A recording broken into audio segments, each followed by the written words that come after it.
puis Dieu demandera de suivre le guide que nous avons eu sur la terre. À ce moment précis, c'est le dernier des prophètes, donc le prophète Mohammed alayhi salatu wassalam. Ceux qui ont vécu au temps de Moussa alayhi salam devront rejoindre Moussa alayhi salam. Ceux qui ont vécu au temps de Jésus, de Isa alayhi salam, devront rejoindre leur prophète de leur époque. Et nous allons nous orienter vers le prophète Mohammed alayhi salatu wassalam, et on ira, donc chaque prophète a un bassin, il y aura un bassin à côté d'eux, et nous orienterons donc vers ce bassin qui s'appelle Al-Kawthar et qui coule depuis donc une rivière du paradis que Allah subhanahu wa ta'ala avait donné justement à notre prophète Mohammed alayhi sallam, lorsque son oncle avait dit justement qu'il était sans postérité, comme on peut le lire dans la sourate Al-Kawthar, et Allah a accordé ce bassin-là pour notre prophète Mohammed alayhi sallam. Et là, donc, les musulmans iront à la rencontre de notre prophète, alayhi salatu wassalam, et on va décrire donc le bassin Al-Kawthar. On dit qu'il a une forme qui était carrée.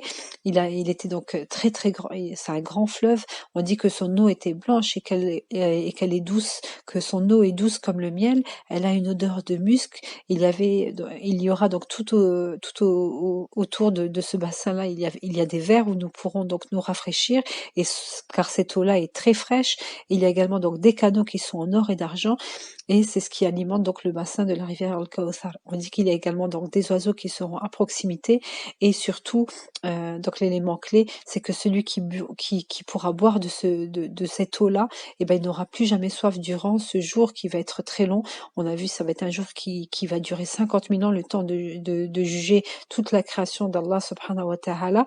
Alors, Inch'Allah, qu'Allah il nous donne la joie de pouvoir boire, de pouvoir voir le prophète alayhi salam, et de pouvoir boire de ce bassin Al-Kawthar pour ne plus jamais avoir soif ce jour de la rétribution. Amin ya rabbil alamin.